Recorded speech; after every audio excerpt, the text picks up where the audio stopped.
We have just learned features of perfect competition and some applications. Now we come to other market forms. As we study in microeconomics. In other market forms, we have three types.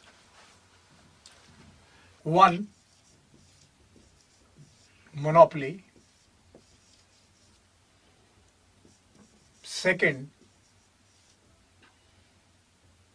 monopolistic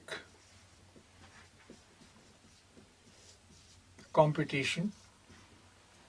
And third, oligopoly. We will study only the features, nothing else. Because only features are mentioned in your syllabus, so we will talk about only features. First we take up monopoly.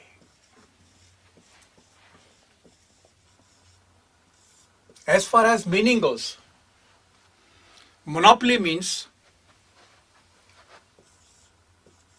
one seller or one producer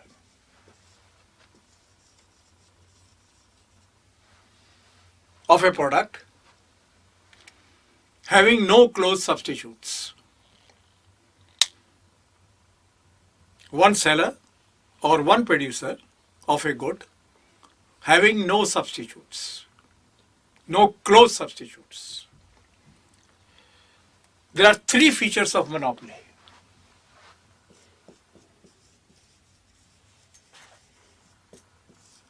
One, single seller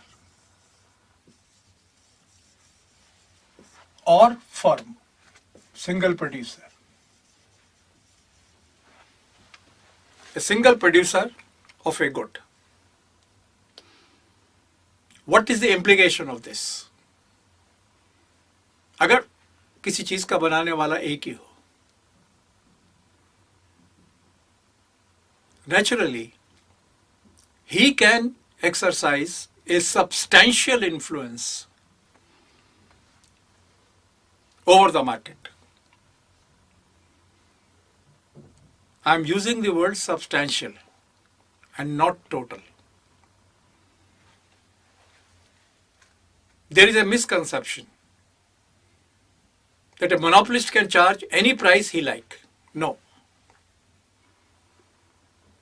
Monopolist cannot charge any price the monopolist likes, because price is determined by the interaction of both demand and supply.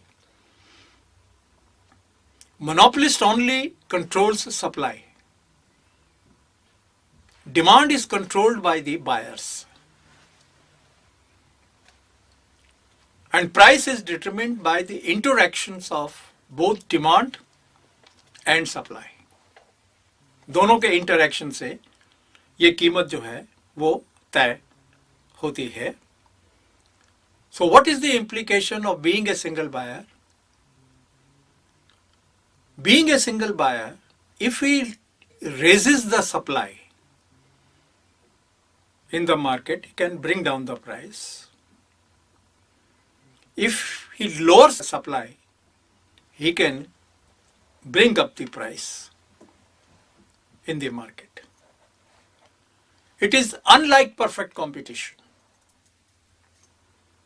In perfect competition, you have learned an individual firm have no influence over the market price. Contrary to this, in monopoly, since there is only one firm, since there is only one producer, since there is only one seller, that seller can exercise a substantial influence. And remember, not total influence over the market price. Then, second feature, no close substitutes.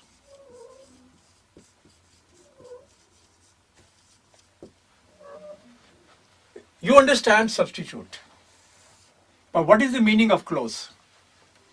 Why are we saying close substitute? There are two types of substitutes. One close and one distant. One of the very good examples is, let us say, electricity supplied by electricity company and electricity supplied by the generator at home.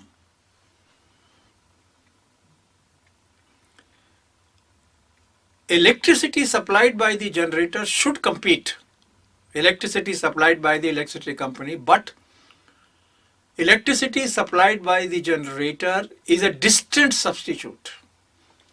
It is used only when there is emergency and no supply is coming from the electricity company. Why? Why not people use generators instead of buying costly electricity from company? The reason is producing electricity from generator is still more costly and very costly. Therefore, there is no competition between electricity supplied by the electricity firm and electricity produced by the generator at home. So close means absence of competition.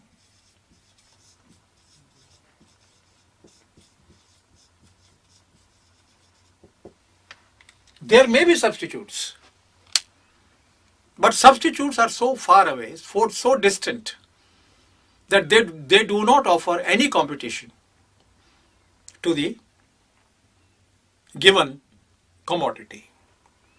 So this is the second characteristic, no close substitutes. Third, barriers to entry of new forms. रुकावटें हैं, नई फर्में उस product में जा नहीं सकती या जा नहीं रही हैं. There can be several reasons. Government doesn't allow. For example, in most parts of the country, you get electricity supply only through one company. You have no other option. So that electricity company becomes the monopolist, because government does not allow any other company in that area. For example, in Delhi, there are 4 or 5 companies, all areas are divided. In a particular area, only one company can operate. Therefore, people are totally dependent upon that company. If that company is allowed to raise the price, then they can raise price to a greater extent, because no other company can come and compete with them. Recently, some hints are being given to introduce competition even in electricity supply. When will they materialize? They will not. It's a we will see this only in future. So this is legal monopolies, where by government order no other company is allowed. But there are other reasons. I hope you are familiar with the word patent. It's a lawful right given to a person who invents something. His invention is patented, and only he or she is allowed to use that patent. So he or she becomes the monopolist of producing that patent.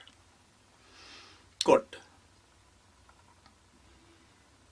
There may be other reasons, natural reasons.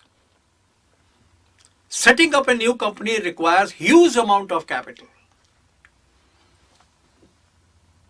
Somebody has taken a lead and established industry The other one is now afraid of entering into business because he doesn't want to take risk by investing such a huge amount of capital. So the person who has taken a lead becomes a monopolist. So there can be several reasons for the barriers, not necessarily legal reasons. Sometimes a monopoly is formed. Suppose there are 4 or 5 producers in the market.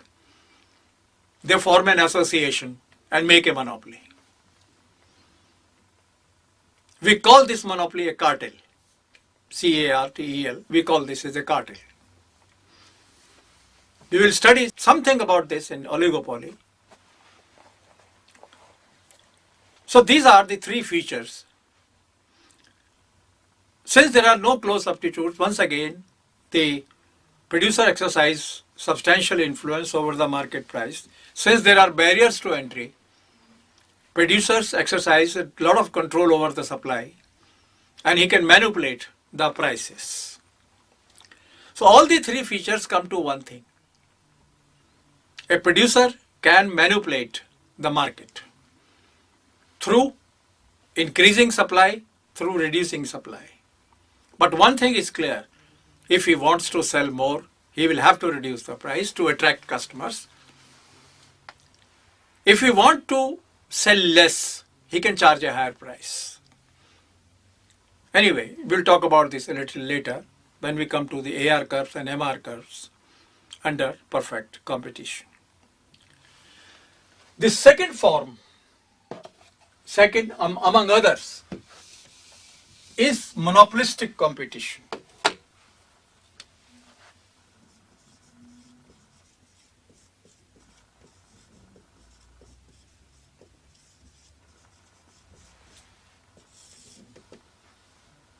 Now what does it mean? It is a mixture of monopoly and perfect competition. उन दोनों का mixture है. Why it is called monopoly? Here the monopoly is not the type we have already studied. Here the monopoly is not of product. Product की monopoly नहीं है. Here is a monopoly of brand. There is a brand monopoly. A particular brand of a product is produced only by a particular firm. बहुत सारे चीजें हैं. Car, Maruti car, it's being produced by only Maruti company. Nobody else can use this name. Among clothes, there are a large number of clothes which carry brand with them. Nobody else can produce those brand. So there is a monopoly of producing brand. But at the same time, there are large number of close substitutes. Remember monopoly, there were no close substitutes. There are large number of close substitutes. There is not one brand. There may be 10 brands. There may be 50 brands. There may be 100 brands. And all brands are close substitutes of each other. So this leads to competition between brands. And this competition is not exactly the same as perfect competition, but to some extent, it is like a perfect competition. In what sense? You will not only compare brands of different commodities. You will find that the difference in price in these brands is not a great difference. Take for example soaps. One soap may be available for 15 rupees, the other may be available for 14 rupees, still another may be available for 16 rupees. Why this small difference? This is on account of competition. If a particular soap raises its price by a higher amount, people have the option to shift over to the cheaper substitutes. So there are large number of brands, and their brands offer competition to each other. It is in this sense, it's a monopolistic competition. Let me repeat, it is monopoly because there is a brand monopoly. It is competition because there are large number of substitutes available of that brand. Therefore, it is called monopolistic competition. Its features are nearly the same as that of perfect competition. जो features perfect competition के हैं, लगभग वही features monopolistic competition के हैं. For example, if we come to features, number one, large number